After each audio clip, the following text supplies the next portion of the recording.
Trump came out and one of his executive orders was to end birthright citizenship. Now, my father had birthright citizenship to the United States. I don't know if he's the greatest example because, like, he really kind of was a drain on society. Like, I don't know if he ever paid taxes, and then he ended up dying homeless in Canada. So, I mean, but his birthright citizenship was because he lived on a border town, and his mother went to a hospital in the United States to actually give birth to him right over the border. So he had birthright citizenship. But Trump believes that birthright citizenship is being abused, that you have people who come here. If you come here on a tourist visa, which this is sort of a thing that happens, like in some European countries, women will come here 8.5 months pregnant on a tourist visa or whatever it is to have their baby here. They call it an anchor baby thing. So this, first of all, I don't think it's constitutional. I don't think what Trump has put forth is constitutional. And I would prefer if we didn't throw around executive orders that were blatantly against the Constitution. The 14th Amendment spells this out very clearly. It was brought forth because of slavery, making sure that slaves could become U.S. citizens. Essentially, it reads, all persons born or naturalized in the United States and subject to the jurisdiction thereof are citizens of the United States and of the state wherein they reside. I don't really see a way around that. And I've often said about people who attack certain amendments to the Constitution, like the Second Amendment, if you want to change it, if you don't like it, there's a process to go about changing it, and it's not executive order. Like if you really, the Second Amendment, most Americans and most states want to do away with the Second Amendment. Our founding fathers predicted that these things might come up as time evolved and all of this. There's a way to do it. It's really difficult. But if that's the public desire, you can do it. And I would say that with this too. I mean, ending birthright citizenship, which is codified in the 14th Amendment, is not something that Donald Trump is going to be able to do via executive order. So it's not a surprise at all that states would sue over it. I'm just disappointed, I guess, that our state, once again, has to lead the charge against the Trump administration. So Nick Brown, the new Attorney General, a week on the job. Remember, we had him here. We talked to him about former Attorney General Bob Ferguson's obsession with Donald Trump. How he spent 4 years of his term suing Donald Trump for everything under the sun, like dozens and dozens and dozens and dozens of times. I remember asking him, like, we've got problems here.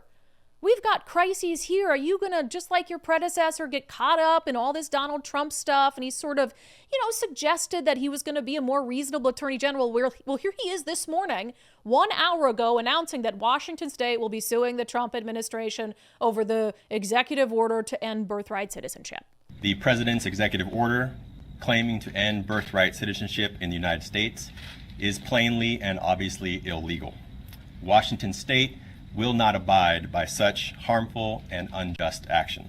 On Monday, one man, the president, said that the citizenship of millions of Americans born to immigrants in this country means less.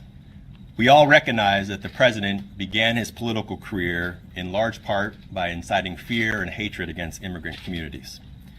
Now he wants to redefine American citizenship altogether. But he cannot. Birthright citizenship makes clear that citizenship cannot be conditions on one's race, ethnicity, or where their parents came from. What's not in the Constitution is anything saying the president has the authority to decide who is granted citizenship. Generations of policymakers and lawmakers in this country, from the Supreme Court to Congress, and until now the executive branch, have upheld this right throughout our history. The president's executive order would deny citizenship to 150,000 newborn children each year in the United States. That's thousands of people born here in Washington who would be denied the key to full participation and opportunity in American society. It would render them undocumented at birth. It could even render them the citizens of no country at all. That's why we filed suit today and are challenging the president's unconstitutional actions. Now, look, I don't like it. I do agree with his I'm not a constitutional scholar, but I am a constitutionalist, and I believe firmly that we have to protect the amendments or go about changing them the correct way as our founding fathers intended. I believe that he's right on the legal side of things. I know that people are trying to, mince words with all persons born or naturalized in the United States and subject to the jurisdiction thereof, saying, oh, they're citizens of other countries, so they're not subject to our jurisdiction. No, everyone in our country is subject to our jurisdiction. That's why even if you're an illegal immigrant and you commit a crime here, we can put you in an American prison because you are subject to the jurisdiction thereof. So I don't see, I don't know. I mean, I agree that birthright citizenship is being abused. 100%. I 100% believe people are coming here on tourist visas to have a baby, because when the baby's an American citizen, their parents can become an American citizen. And you have illegal immigrants who are coming here having children who are then Americans. They came here illegally, and now they're seeking to benefit off that. I mean, they're basically using children, using little babies to try to become citizens of the United States. So I wish there was a way, and actually, there is kind of a way to stop the abuse of that, is you have to stop the immigration crisis. I mean, Donald Trump has shut down the southern border. So if you've got fewer people who are able to come here illegally, you've got fewer people who can be here illegally popping out babies that then become U.S. citizens. So in that sense, you could reduce the number of people who are using this sort of anchor baby strategy, if you will. So look, I think Nick Brown is correct on the merits. I don't like anyone playing fast and loose with the Constitution, even if it's someone who I voted for. The same way I don't like the Democrats here playing fast and loose with the Second Amendment. I make a living off the First Amendment. I don't want the government playing fast and loose with it. But here's the thing. Can you let another freaking state do it? There are already, 14 states as of this morning who want to sue over this? States that have far fewer active crises than we have here. We got a lot of shit going on. This was the problem with Bob Ferguson. He was perfectly content allowing the murder rate to double under his watch, focusing on all these, gun control policies that didn't do anything to help the murder rate or shootings or anything like that. And then virtue signaling over Donald Trump while we had all these other problems, getting completely lost in the sauce on his TDS. And now Nick Brown, his first week on the job, is clearly going to get lost in the sauce as well, despite all the other things he could be focusing his time and energy on. I mean, gosh, work with Donald Trump to track down and to hold drug cartel accountable who are killing countless people on our streets. That's something that you could look into. I mean, the list goes on and on and on. All of these things, and he has to. And it's because Washington has to be first and out front. It's for attention. I hate to say it. It is for attention. That's why Bob Ferguson was always, anytime, anything, Trump, press conference, I've got to be out in front of this. He was all making the national news circuits. And just all the while forgetting everything happening in Washington state. And this tells me that Nick Brown is just going to be the same. They put out a statement before they announced this lawsuit this morning, suggesting that it's probably not the only thing they're going to sue over.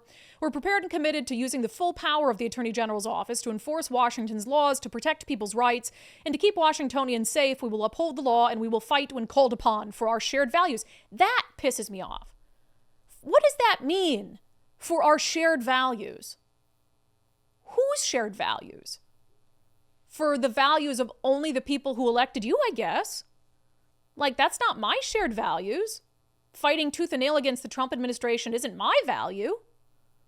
I hate that. They always use that. Progressives always use that phrase, our shared values, as if Washington state is a complete monolith. There's no one who dissents, no one who voted for Donald Trump, no one who cares about or supports these immigration policies. It's no, those are your values, and you were elected. That's fair, right? But don't call it our shared values. So look, we're going to enter 4 more years of TDS, and you know what? Fine. If that's what Bob Ferguson in the governor's office and Nick Brown in the Attorney General's office want to do for 4 years, while the homeless crisis gets worse, the crime crisis gets worse, the drug crisis gets worse, everything else gets worse, fine. I already said this, send us down to San Francisco levels of despair, and we'll just try again in 2028 and see if we can't put the state in a better direction.